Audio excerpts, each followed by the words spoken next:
You've seen him. Maybe he's your friend, your lover, your brother, your father. Maybe he's the stranger who speaks like a poet, walks like a dreamer, and disappears like a ghost. He talks of grand visions, wild possibilities, and new ventures that never take form. He paints futures with his words, but never lays a single brick. He says the timing wasn't right, that the world isn't ready for someone like him, that the people around him never understood his depth. And for a while, you believed it, because something in him shimmered like untapped genius. He has that look in his eyes, doesn't he? The look of someone who was born for something extraordinary. He carries a lightness, a charm, a magnetism. He's spontaneous, unpredictable, and magnetic. He makes you feel like life could be more, and yet, nothing becomes of it. The novel is never written, the business never launched, the promise was never fulfilled. Only dreams, suspended in air like paper lanterns never lit. And if you love him, it's even harder, because you don't just see who he is, you see who he could be. And that gap, the chasm between potential and reality, breaks your heart. Because no matter how brightly he burns in theory, he dims in practice. He vanishes when things get real. He wants freedom, he says. Freedom to explore, freedom to feel, freedom to not be boxed in. But look closer. This isn't freedom. It's avoidance dressed as liberty. It's fear wrapped in poetry. It's immaturity hiding behind an idea of uniqueness. Carl Jung saw this pattern over and over again. He named it the Puer Aeternus, the eternal boy. Not a phase, not a quirk, but an archetype, a psychic structure that traps a man in an endless adolescence, always on the cusp of living, but never quite arriving. The Puer Aeternus doesn't age. He simply gets older. His body grows, but his psyche stays curled in a cradle of endless becoming. He lives in a myth where life begins tomorrow, where love is waiting for the perfect woman, where his calling will come, but not today. He is always waiting for the stars to align, but never learning how to plant seeds in the dirt. He avoids structure like the plague. Routine feels like death, responsibility like imprisonment. He chafes at the thought of being needed, depended on, held accountable. To him, freedom means no anchors, no roots, no demands. But without roots, nothing grows. Without weight, a man is not free. He is lost. And he is lost. Because deep down, beneath the flair and the charm, beneath the ideas and excuses, he is terrified. Terrified of failing. Terrified of being ordinary. Terrified of discovering that maybe he isn't as special as he believed. And so, he stays in motion. He drifts. He flirts with meaning, but never marries it. He touches life, but never lets it touch him back. If you've ever tried to love someone like this, you know how exhausting it is. You pour into him. You lift him. You believe in him more than he believes in himself.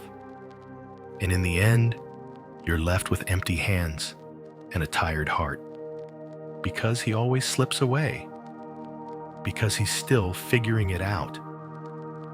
But what he's really doing is avoiding the only thing that could set him free: commitment, not just to others, to himself, to reality, to the here and now. Jung said that the Puer lives in a disconnection from time. He is always almost, always not yet, always chasing the horizon that moves every time he gets close. He is allergic to the presence, to staying, to follow through. But no one tells you that when you first meet him. Because in the beginning, he is radiant. He is lightning in a bottle. You feel seen, alive, special, because for a moment, he makes you the center of his world. But it doesn't last, because he cannot stay anywhere too long. He needs novelty like oxygen, and when the sparkle fades, so does he. You try to hold him, to ground him, to inspire him to choose something, anything, and see it through. But he tells you that your expectations are the problem, that you're trying to change him, that you don't accept him as he is. And so, you start to question yourself. Am I too much? Am I suffocating him? Should I be more patient? But let me tell you the truth. It's not you. It's the archetype. The Puer Aeternus is not an individual flaw. It's a collective wound, a pattern that repeats in men who were never initiated into adulthood. Men who were praised for their potential, but never taught to carry weight. Men who were shielded from consequences and therefore never learned to build. He was told he was special, but never told that specialness means nothing without sacrifice. He was told to dream, but never taught how to labor. He was told to follow his heart, but never shown how to hold it when it breaks. And so now, he resists everything that feels hard, everything that asks for more than inspiration. He wants success, but not discipline. He wants love, but not responsibility. He wants recognition, but not the humility it takes to grow. And when the world doesn't hand him what he thinks he deserves, he blames the system, his parents, the culture, the timing, but never himself. And so he floats, unrooted, unclaimed, untouched by reality. Like Peter Pan, flying above the world, never landing, never realizing that the flight is not freedom, it's exile. But here's what most don't see. The Puer is not evil. He is not malicious. He is wounded, because underneath the rebellion is a deep yearning to be held, to be safe, to be chosen without condition, to be free, yes, but also to belong. And that is the tragedy. He wants the fruit of adulthood, but he fears the soil that grows it. And if you are someone who loves him, you must understand. You cannot rescue him. You cannot love him into maturity. You cannot anchor a man who fears the ground. He must choose. He must descend. He must face the pain of not being extraordinary. He must look in the mirror and say, I am not waiting anymore. I am becoming. Until he does, he will keep drifting, keep breaking hearts, keep running from the weight that would actually set him free. Jung wrote, "We do not become enlightened by imagining figures of light, but by making the darkness conscious." And the eternal boy, will only grow when he dares to look into that darkness. The one he has spent his whole life avoiding, the one that holds not just his fear, but his power. Because the boy in him is not wrong. The boy is wondering. The boy is light. The boy is creativity, imagination, and soul. But he was never meant to drive the car. He was meant to ride beside the man who finally took the wheel. And that man, he is not born in a moment. He is forged. In truth, in presence, in pain, in choosing to stay. And that's where the real journey begins. There's a reason he's hard to let go of. Why do you keep circling back? Why, even after he leaves, again, you find yourself remembering his laughter, his ideas, his childlike wonder, the way he made you feel, even if just for a moment, like the world was full of magic. Because he is magic. The Puer Aeternus carries within him something rare, a divine spark, a sense of possibility so vast it ignites everything it touches. He walks like a poem, talks like a prophet, and loves like someone who's never been hurt until he is. He brings life to the room. He awakens your inner child. He invites you to dream again. And at first, it feels like falling in love with life itself. That's why so many fall for him. Because the eternal boy reminds us of who we used to be, before the world hardened us, before disappointment taught us to expect less. He carries a sacred refusal to be ordinary, to accept the gray dullness of routine, to conform. And in a world addicted to roles, masks, and false stability, that kind of authenticity is intoxicating. But here's the paradox. The very thing that draws you in will be the thing that hurts you most.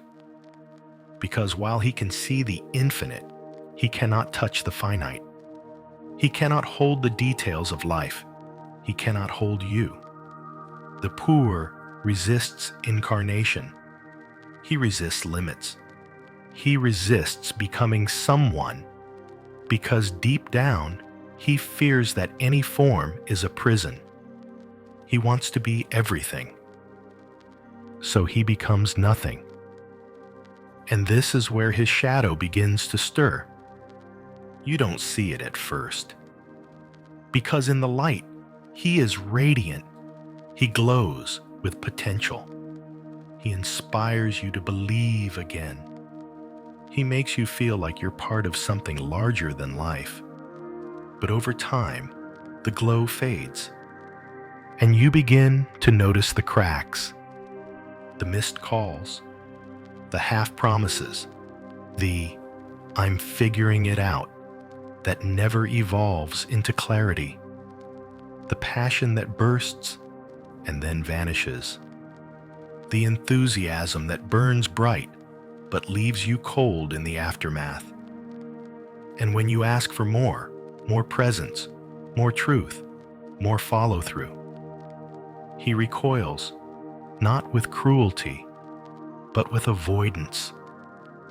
He pulls away, quietly, like smoke escaping from your hands, not to punish you, but because he cannot face what love requires: consistency.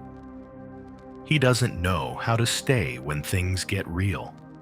He doesn't know how to be known after the glow wears off, because being known means being seen without the sparkle. And being seen without the sparkle terrifies him.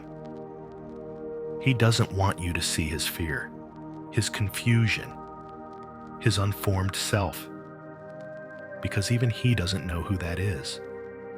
So instead, he offers fragments, flashes of intimacy, moments of transcendence, but never a solid place to rest. You find yourself dangling in limbo, loved in theory, abandoned in practice.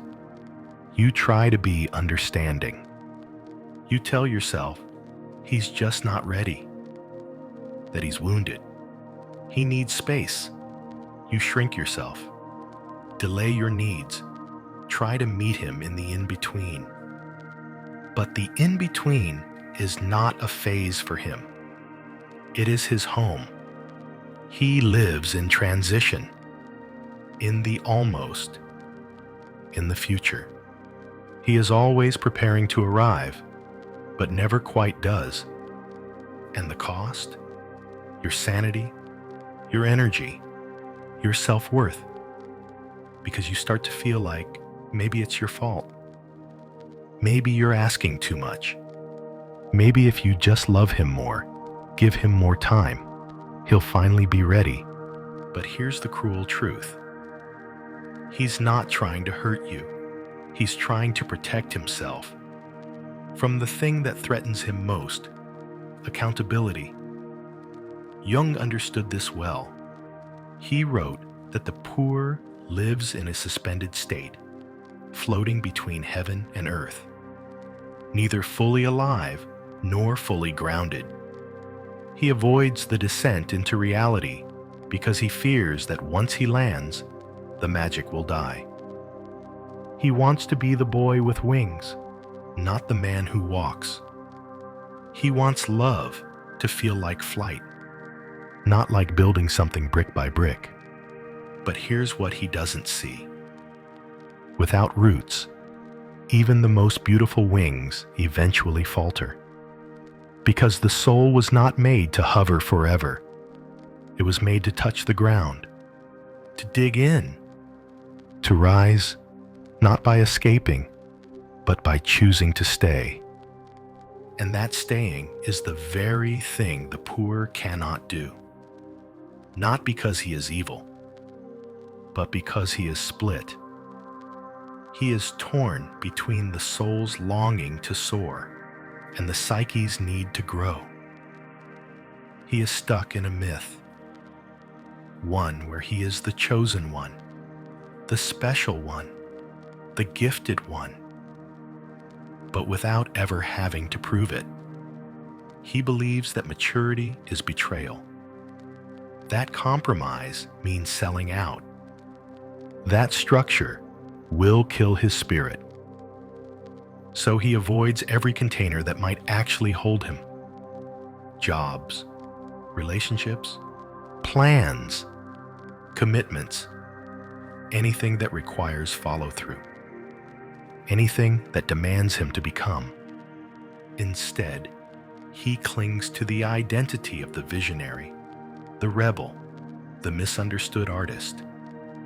And in that identity, he hides. But hiding has consequences. Because the longer he floats, the heavier the world becomes. And he begins to feel it. The emptiness, the hollowness, the gnawing ache of promises he never kept, even to himself. He starts to resent the people who have moved on, built lives, and created stability. He calls them boring, predictable, asleep. But deep down, he's not judging them. He's grieving what he never gave himself permission to become. And the more he avoids his own growth, the more he lashes out at those who have embraced theirs. He becomes cynical, detached, emotionally unavailable. Not because he lacks feeling, but because feeling too much, with nowhere to put it, has broken him inside. The eternal boy was never meant to stay a boy. He was meant to be a bridge. From innocence to wisdom, from dreamer to builder, from one who flies to one who leads. But that crossing demands pain. It demands responsibility. It demands he look in the mirror and say, I am no longer waiting to be chosen. I choose myself. Until then, he remains frozen in charm, hypnotic in fantasy, and dangerous in his absence. Because his absence doesn't just hurt, it confuses. It erodes your trust in what's real. It leaves you wondering if maybe love really is supposed to feel like uncertainty. It's not. Love, real love, is not made of fireworks. It is made of presence, of being seen and staying, of dreaming and doing, of showing up when it's hard, not just when it's beautiful. And the poor cannot do that yet. Because to do that, he would have to sacrifice something. Not his magic, but his illusions. He would have to trade the thrill of infinite options for the sacredness of one real path. He would have to leave Neverland and enter the time, enter body, enter soul. And until he does, no matter how brightly he shines, he will burn everything he touches, not out of malice, out of fear. And the question becomes, how long will you wait in the smoke? At first, you don't notice it. The unraveling is quiet. There's no explosion, no betrayal, no shattering scream, just a slow, barely perceptible erosion. Like wind against stone, like light fading from a once vivid painting. One moment, he's telling you about a dream, a plan, a wild idea. The next, he's gone. His eyes are somewhere else. His energy has shifted. The words sound the same, but the soul behind them is tired. You ask if something's wrong. He says he's just processing. He needs space. He's still finding himself. But what he's really doing is running again. Because something has started to happen. The weight of his own promises has begun to press in. And the eternal boy, the Puer Aeternus, can only carry potential for so long before it begins to rot. You see, potential is beautiful until it becomes a burden, until it becomes the mirror he cannot look into anymore, because it reflects everything he has not done, everything he has postponed, everything he has abandoned. And so, the cycle begins. He starts missing appointments, losing interest, forgetting what he said he'd do. He grows increasingly disorganized, chronically late, emotionally distant. He breaks little promises, but always with big words. He'll say, I didn't want to force it. I wasn't feeling aligned. I needed to listen to my soul. But listen closely. These aren't spiritual truths. They're spiritualized defenses. What he's really saying is, I'm afraid. I'm overwhelmed. I don't know how to be consistent without losing myself. But he'll never say that, because admitting fear would mean stepping down from the pedestal of being different. It would mean letting go of the identity he clings to, the visionary, the free spirit, the exception. So instead, he creates narratives, ones that cast him as the misunderstood hero, the unappreciated artist, the wild heart born into the wrong time. And these narratives keep him safe from accountability. Jung understood this shadow well. He wrote that the Puer Aeternus suffers from a refusal to incarnate, He lives not in the world, but above it. Not in time, but outside of it. Not in truth, but in projection. And when the real world begins to ask for action, for consistency, for becoming, he sabotages. He doesn't do it with malice. He does it with a delay, with vagueness, with romantic detachment. He drifts from job to job, calling it exploration. He jumps from relationship to relationship, calling it freedom. He leaves things half-finished, calling it intuition. But what he's really doing is avoiding gravity. Because gravity means consequences. It means being held accountable not for who you might be, but who you are right now. And that confrontation is unbearable for him. Because deep down, he fears that maybe who he is isn't enough. That maybe his dreams are grander than his courage. That maybe his words outpace his will.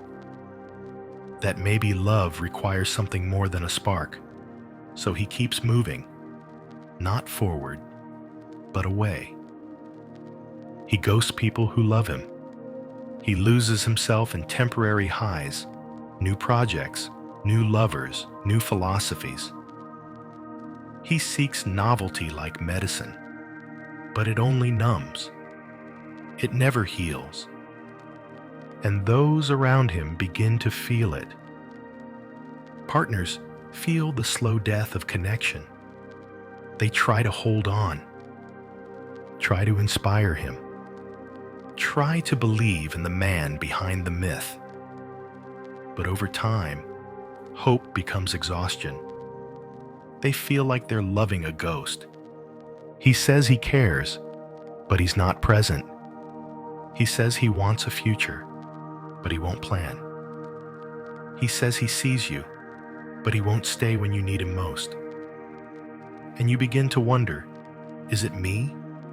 But it's not you. It's his shadow. The part of him he won't touch. The part that fears commitment, not because it's a trap, but because it's a mirror. A mirror that shows him the truth. That freedom without roots is not liberation. It's loneliness. Friends grow tired too. They see his talent. They cheer him on.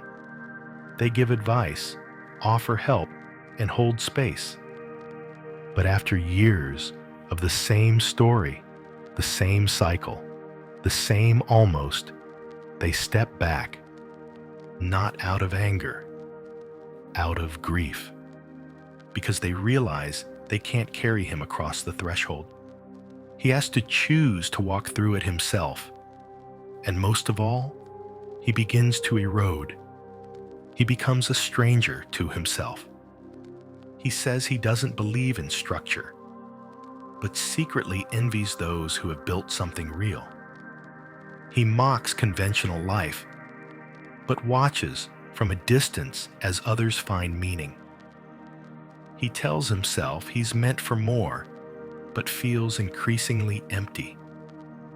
This is when his charm begins to curdle. His lightness becomes avoidance.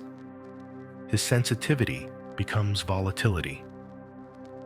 His spontaneity becomes recklessness. He stops dreaming and starts spiraling. He stops soaring and starts crashing into old patterns. And worst of all, he doesn't know how to stop. Because in his world, to stop is to fail. To root is to die. To choose is to lose all other options. So he stays floating, even when the air runs thin. This is what Jung called the inflation of the puer, a psyche that refuses contraction, that only wants expansion, ecstasy, transcendence, but never descend. And without descent, there is no integration, there is no growth. There is only fragmentation. He becomes the very thing he ran from. A man defined by fear. Not fear of danger, but fear of becoming real. Fear of being known in all his incompletion. Fear of being held accountable. Fear of being ordinary. Fear of being seen without the glow. And that fear poisons everything. Because when you cannot confront your shadow, you project it.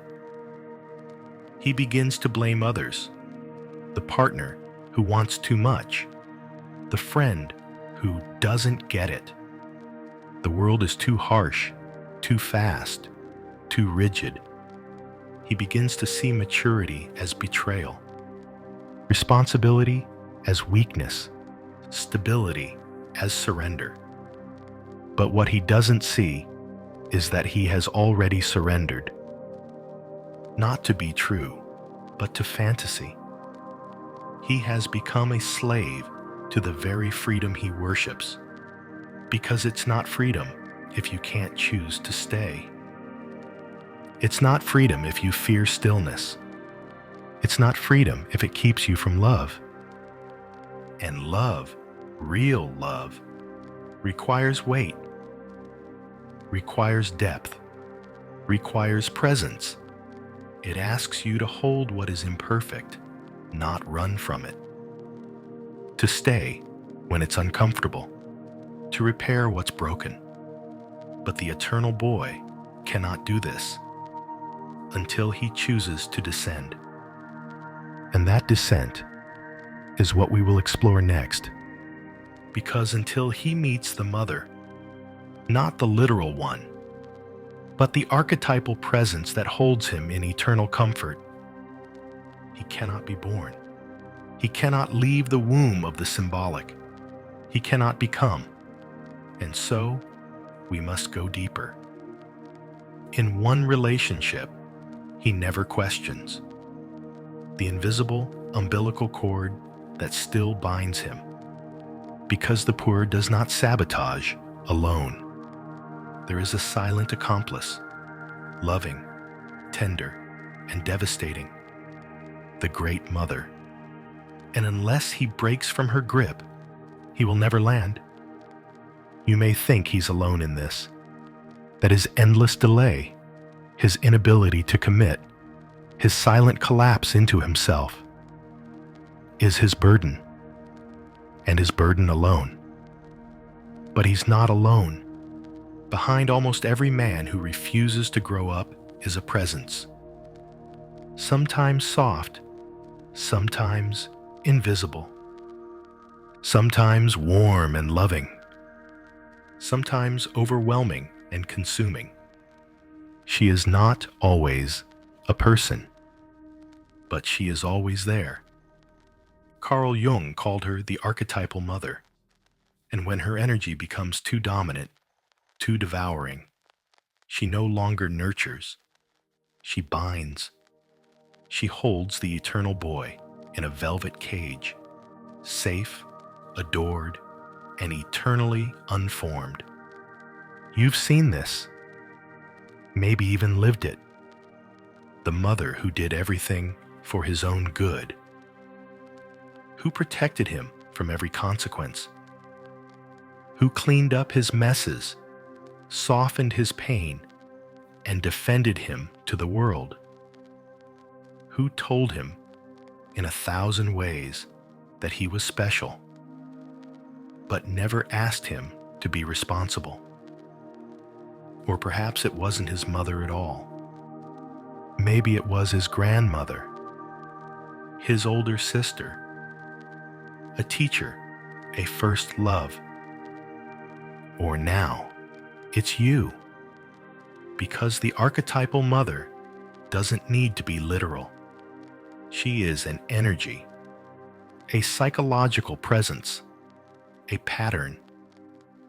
And when she takes over, She becomes what Jung called the devouring mother, the one who feeds but does not release, comforts but does not challenge, nurtures but never lets go. The Puer, then, becomes a man who doesn't seek a partner, but a replacement. He wants to be understood without explanation, supported without contribution, loved without growth. He wants someone who will mother him through life, shield him from discomfort, carry the weight he refuses to bear. And here is where the tragedy deepens. Because the women who step into this role don't realize it at first. They think they're being kind, being patient, being supportive. They see the boy inside the man, and they want to protect him. But slowly, their love becomes labor. Their patience becomes enabling. Their nurturing becomes imprisonment. They become the mother he never left. And worse, they lose themselves trying to rescue him. You start by holding him, but eventually you're holding everything: the plans, the emotions, the finances, the future. And he's floating above it all, untouched, ungrounded. You want a partnership, but what you're in is a dynamic of dependence. You are the root, and he is the vine. Jung warned of this psychic fusion. He said that when a man is not born psychologically, when he is not separated from the mother archetype, he remains a child in a man's body, a being of great potential, but no inner structure, and the cost is devastating. Because the woman becomes exhausted, the man becomes hollow, and the relationship becomes a quiet war between freedom and expectation. He wants to be adored, but not challenged. You want to be loved, but not abandoned. But neither gets what they truly need, because the roles are broken. You're not lovers. You're a parent and child. And in that imbalance, love cannot grow. Because love requires meeting. Two whole beings, two full hearts, two people who choose each other from strength, not survival. But the eternal boy does not know how to meet. He knows how to seek safety, to seek softness, to seek shelter from the demands of becoming. And the archetypal mother, in her unconscious shadow, answers his call. She makes him feel like a king while secretly treating him like a child. And so, he never stands on his own, never faces the unknown, never carries the weight of his own becoming. And you, the woman who loves him, they are left waiting for him to rise, to show up, to lead, to choose you as a partner, not a provider. But he cannot do that. Not until he lets go of the mother. Not until he cuts the invisible cord that binds him to safety at the cost of sovereignty. Because the archetypal mother, for all her love, is not life. She is the womb, and no one is meant to live there forever. The womb is a place of incubation, not habitation. It's meant to be left, and left with gratitude. But the boy who fears the world will cling to it, and the woman who fears being abandoned will let him. This is the psychic contract that keeps both stuck. He avoids becoming. She avoids loneliness. He resists the pain of growth. She resists the pain of letting go. And together, they spiral. You try to mother him into manhood. He resents you for it. You ask him to lead. He shrinks. You give more. He gives less. And over time, the energy of love is replaced by fatigue. Not because the love isn't real, but because it's carrying the weight of a missing father. Because here's the truth. No woman can initiate a boy into manhood. That is a task for other men, for boundaries, for consequences, for the hard edge of life itself. But if he never had that, if no one ever called him out of the womb, challenged him, refused to coddle him, showed him how to stand, then he will keep returning to the only place that ever felt safe, the mother. And in doing so, he will miss everything: the fire, the forging, the fullness of love that only comes when two adults meet eye to eye. This is why Jung said, the greatest tragedy is not the man who never succeeds. It is the man who never becomes. Because to become is to leave the mother, not in cruelty, but in courage. To say, thank you for your love, but now I must go. Thank you for your safety, but now I must risk. Thank you for your comfort, but now I must become uncomfortable enough to grow. This is the psychological birth. And like all births, it requires pain.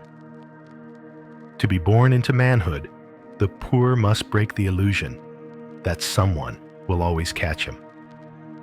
He must stop seeking love that protects him from himself. He must step into the fire of his own choices and burn for something real. And the woman who loves him must stop saving him. She must let him fall, let him fail. Let him face the weight of his own becoming without softening the blow. Not out of punishment, but out of sacred respect. Because every time you cushion the fall, you steal from him the chance to rise. And every time he flees responsibility, he drifts further from the man he could become. The truth is brutal, but beautiful. No one can carry you into adulthood. Not your mother, not your lover, not your dreams, not your excuses. You have to walk, and you have to walk alone. But when you do, when you stop looking for the mother in every woman and start becoming the father of your own soul, you begin to transform. You begin to root. You begin to live. And that is what we must explore next.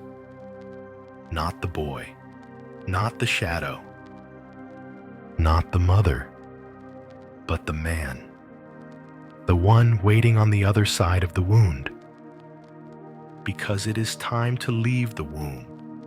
It is time to become. There comes a moment when the illusion begins to crack. It doesn't happen all at once. There's no thunder, no voice from the sky, just silence and weight. A heaviness that was once easy to avoid now follows you everywhere. You wake up, and the dreams no longer comfort you. You speak, and the words sound hollow. You look at your life and feel a quiet ache, the kind that tells you something is ending, but nothing has begun. This is the moment the Puer Aeternus has been running from his entire life. The moment of reckoning.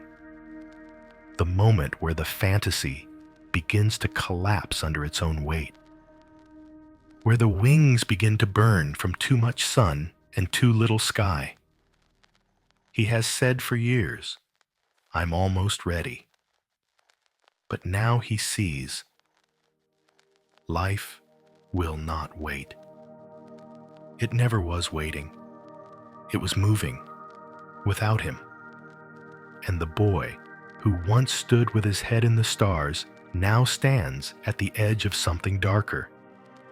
The realization that the life he imagined is gone. Not because it was impossible, but he never showed up to build it. This is the first death, the death of possibility without presence, the death of the unclaimed life. And it hurts. More than rejection, more than failure, because it is not something done to you. It is something you allowed. This is where shame tries to crawl in. This is your fault. You wasted too much time. You'll never catch up. But shame is just the voice of the wounded boy trying to protect himself from grief. Because beneath the shame is something sacred, a mourning that has been waiting for years, the mourning of the imagined self, the imagined love, the imagined life.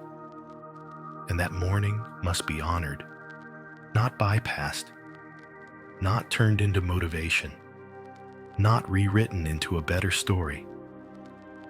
It must be felt, because the boy must be buried, not because he was wrong, but because he cannot lead. He was never supposed to build the house. He was the one who dreamed of it. He was the fire in your chest, the spark in your eye, the wild breath of what could be. But now the fire has to become form. The dream has to meet the dirt. The vision has to be chosen or lost forever. And that choice requires death. Jung called it psychic death, the symbolic end of an identity that no longer serves you. And like all deaths, it is terrifying because it strips you. It takes the mask, the story, the maybe someday, and replaces it with a mirror that doesn't lie. You are not a child anymore. You are not a victim of time. You are not waiting for permission. You are responsible now. This is where many men break, because we were taught how to win, but not how to grieve, how to chase, but not how to land, how to shine, but not how to stay. But there is no passage into manhood without grieving the boy. And grieving isn't weakness. It is the soul's way of clearing space for something real. Because something is being born, quietly, beneath the rubble of the myth. It doesn't feel glorious. It feels awkward, uncertain, unimpressive. But it is real. And for the first time, that's enough. You begin to show up, not to impress, but to serve. You begin to build, not because you're inspired, but because it needs to be done. You begin to love, not to be completed, but to commit. And it's strange at first, because the highs are lower, the feelings are more muted. But what grows in you is depth, a steadiness, a slow burning strength that doesn't disappear when things get hard. You no longer need to be seen. You choose to see. You no longer need to be saved. You choose to stay. You stop searching for the perfect path and start walking the imperfect one beneath your feet. You stop talking about your purpose and start practicing it. You stop idolizing freedom and start choosing responsibility. And responsibility no longer feels like a cage. It feels like ground, solid, honest, earned. This is the turning point, when you begin to realize that what you feared would destroy you has actually rooted you. You are no longer floating. You are no longer waiting. You are no longer apologizing for being unfinished. You are building yourself, brick by brick. And yes, it's slower than you hoped, less poetic than you imagined, more humbling than you were prepared for, but it's real.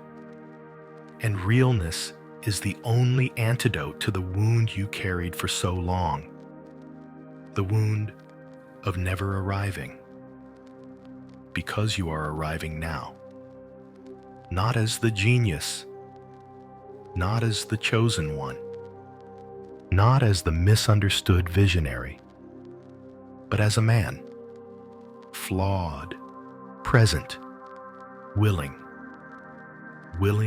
to fall, willing to stay, willing to feel, and most of all, willing to begin, not to begin again, begin for the first time. Without the story, without the applause, without the guarantee, just begin. This is the quiet courage of maturity.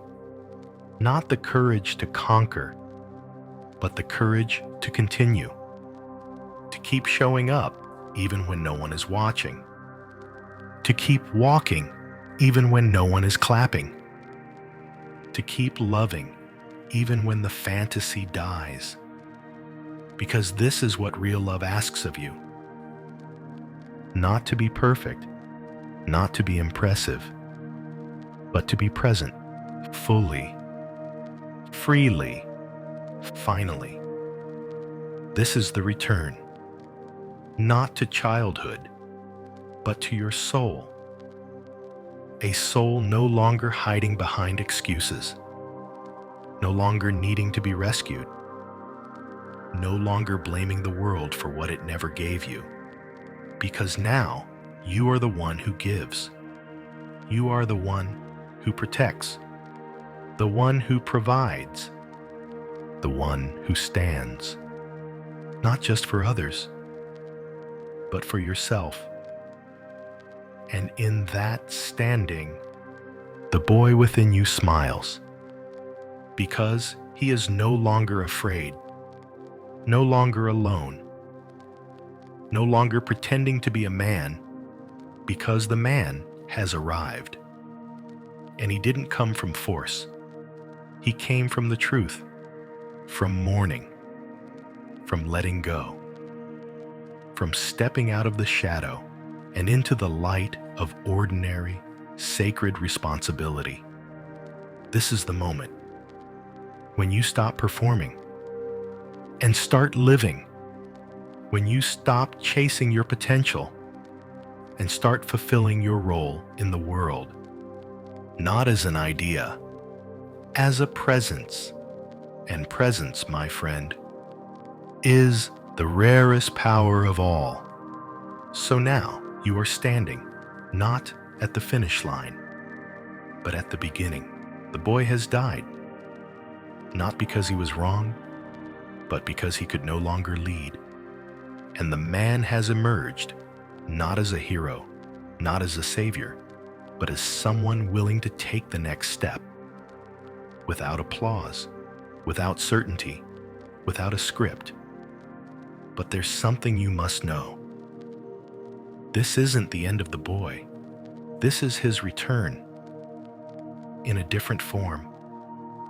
Because the goal was never to exile him, only to rescue him from the throne he never asked to sit on. The boy, eternal boy, was never the enemy. He was the spark, the dream, the imagination, the wonder that gave you wings before you ever had feet. And now that you've grown roots, now that you've claimed your weight, now that you've chosen reality, You are finally strong enough to carry him, not as a master, but as a companion. This is what Jung meant by integration, the union of opposites, the wedding of spirit and matter, the alchemy of soul. You do not throw away your light to embrace the dark. You do not kill your dreams to build structure. You do not abandon your magic to become responsible. You do all of it together. You let the boy inspire the man, and you let the man protect the boy. Because the truth is, the boy has always known who you are. He is your original essence, your inner gold. He remembers the way you used to look at the sky and believe it was yours. He remembers the secret songs you sang to yourself when no one was listening. He remembers the questions that made adults uncomfortable and the answers you felt in your chest before anyone explained them away. He is your fire, but fire without structure burns everything down. And structure without fire becomes a cold, mechanical shell. This is why the work was never about choosing one over the other. It was about bringing them home, inside you. And now, you're ready, because you no longer need freedom to mean escape. You no longer need love to mean rescue. You no longer need potential to protect you from doing the work. You are the house now. The boy is the flame inside it. And together, you are whole. But wholeness is not a feeling. It's not a moment of arrival. It's not the sudden disappearance of doubt. It's a rhythm. The rhythm of showing up. Again. And again. And again. To your path. To your relationships. To your silence. To your calling. Not perfectly, but fully.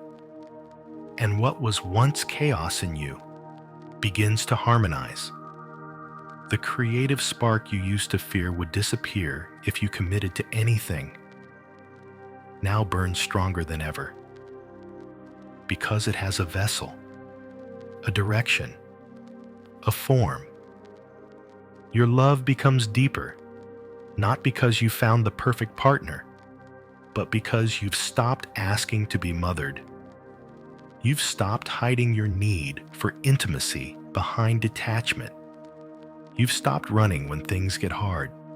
You stay now, even when it's uncomfortable, even when it breaks the fantasy. You stay because you've learned that staying is power. And from that power, your presence begins to ripple. You're no longer a boy waiting to be seen. You're a man who sees. You're no longer a dreamer hoping to be chosen. You're a man who chooses. You're no longer a seeker escaping every container. You're a builder who creates sacred space from within. This is what the world needs from you. Not more brilliance, not more rebellion, not more talk, but embodiment, realness, consistency, depth, the kind of presence that makes others feel safer just because you're there, the kind of presence that knows how to listen without fixing, lead without controlling, hold without collapsing. This is mature masculine energy, not the loud, aggressive kind that dominates, but the quiet, steady kind that roots. And that steady presence becomes a beacon to others, to women, to children, to younger men still trapped in the same patterns you've now walked through. Because transformation, when real, becomes transmission. You don't have to preach anymore. You become the living evidence of what's possible. You become the one you once searched for. And the boy in you smiles, not because he's been silenced, but because he's been seen. He no longer has to carry the burden of being the answer. He gets to play again, to create, to wonder, to dance in the magic that no longer feels like escape, but expression. You, the man, are his anchor. He, the boy, is your fire. And now, finally, you are free. Not free from responsibility, but free because of it. Not free from love, but free within it. Not free from fear, but free enough to face it, hold it, and walk forward anyway. This is individuation, not perfection, not enlightenment, but wholeness. Not by erasing the parts of you that were too much, but by reclaiming them. Not by denying your wounds, but by turning them into wisdom. Not by staying safe, but by becoming strong. And strength, real strength, is quiet. It doesn't announce itself. It doesn't demand attention. It simply is, like a tree in the storm, like a hand that doesn't tremble, like a voice that doesn't need to be loud to be heard. That's you now. Not the boy on the mountain yelling at the sky, but the man who walks the valley, one step at a time, with roots, with fire, with love. And the world feels different. Not because it's changed, but because you have. You are no longer in exile from yourself. You are home, and from this home, you can build a life, a love, a legacy, not as a savior, not as a prodigy, not as a god, but as a man, whole, present. And finally, here, now that you've crossed the threshold, there is no going back. You've buried the illusion. You've grieved the boy. You've stayed through the silence. And what has emerged is not a different person, but a deeper one. The man in you is awake, not because he discovered a secret, but because he surrendered to the truth. You are no longer preparing to live. You are living here, now fully. And from this place, this rare and rooted place, a new call rises. It's no longer the cry of, "What's my purpose?" or "When will I arrive?" It's something quieter, simpler, stronger. It's the call to carry what matters, to carry what is yours to hold, to become a pillar in a collapsing world. Because that's what the world is waiting for now.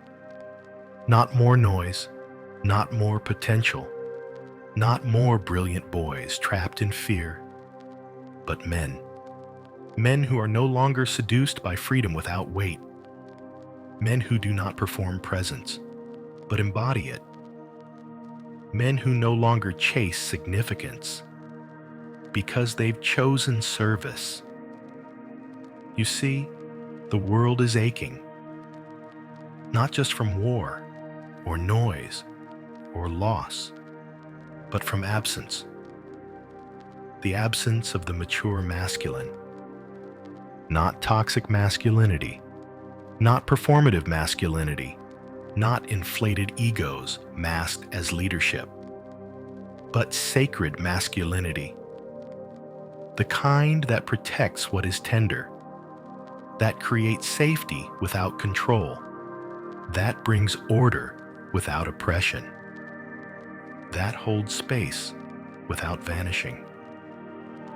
And you, who have walked through the fire, you know what this means now, because the fire didn't destroy you. It revealed you. It burned away the fantasies, the projections, the escape plans. It left only what was true. And from that truth, you are ready to build, not just a life, but a presence, a grounded, reliable, fiercely loving presence. That changes people simply by showing up. Because when a man is truly here, others feel it. The woman who never felt safe finally exhales. The child who never felt seen finally softens. The friend who never felt held finally speaks. You become the place where others find themselves, not because you fix them, but because you fixed your gaze on what matters. And what matters now is that you don't forget what you've come through, that you don't betray the pain that shaped you, that you don't waste the death by refusing the rebirth, because this journey wasn't just for you. It was for all the ones who couldn't make it, the brothers who never left their mother, the men who never let the boy die, the lovers who vanished into fantasy, the fathers who were never fathers. You carry them too now, in memory, in healing, in choice. Every time you tell the truth, you rewrite the story. Every time you stay, you break the pattern. Every time you lead with tenderness, you repair the wound. And yes, it will still be hard. There will be days when the boy in you rises again, hungry for escape.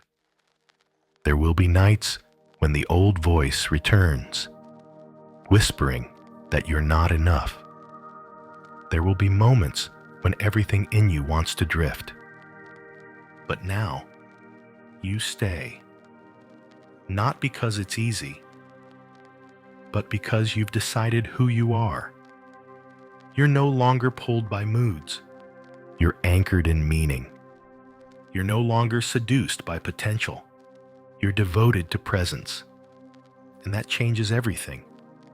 You're not afraid to be ordinary now, because you understand that the sacred lives in the ordinary, in showing up on time, in keeping your word, in building things that last, in loving someone. Not just when it feels poetic, but when it feels boring, or hard, or silent. You've stopped needing the world to see you, because you've learned how to see yourself. And from that seeing, you serve, not out of obligation, but out of alignment. You become a quiet guardian of what is good, of what is true, of what is still unfinished, but sacred nonetheless. And the world feels your weight, not because you're loud, but because you're here, rooted, honest, real. That's what power is. Not dominance, but integrity. Not controlled, but coherence. Not certain, but courage. And this courage will be tested again and again, because the archetypes don't vanish. They circle back. The boy may try to reclaim the throne. The mother may try to pull you home. The fantasy may sing its lullaby again. But now, you know the sound of truth. You know the cost of escape. You know the taste of freedom that has been earned, not imagined. You know the strength that comes not from brilliance, but from keeping your promises. And so you stand in the meeting, in the storm, in the bedroom, in the silence. You stand because you are the one who can. You are no longer the child of the world. You are now its protector. And from this place, everything changes. Because now, you are a man who can be trusted with love, with time, with power, with pain. You are a man who does not need to be adored, only aligned. A man who does not chase dreams, but carries vision. A man who does not hide from wounds, but transforms them into wisdom. This is not a story of arrival. There is no finish line, only a deeper and deeper descent into truth. And the more you descend, the more light you carry. Because the deeper the root, the taller the tree. And now you carry both, root and fire, form and freedom, boy and man, not in conflict, but in union. This is what Jung meant when he spoke of individuation. This is what myth calls the hero's return. Not the triumph of the ego, but the resurrection of the soul. And now, it's your turn to walk the village you once fled, to lead the younger ones still trapped in the dream, to show with your life what no sermon can teach, that we are not here to remain boys forever, but neither are we here to betray the boy. We are here to grow him, guide him, guard him, and finally, let him rest. Because now, the man is here, and the world, broken as it may be, still has room for a man like that, especially now. If something inside you stayed quiet the whole time, listening, it wasn't just interest, it was recognition. And if it stirred, even a little, don't walk away from that. Because this isn't just a video, it's a mirror. And mirrors don't lie. They reflect what's already waiting in you. So share this with the man you used to be, or the boy you still carry, or the friend who is still drifting. And if you're ready to go further, to turn insight into integration, to move from understanding to embodiment, then keep walking with us. The next video will take you deeper, not upward, but inward, where the real work lives. And if you haven't yet, subscribe, not just to follow, but to remember, you're not walking this alone.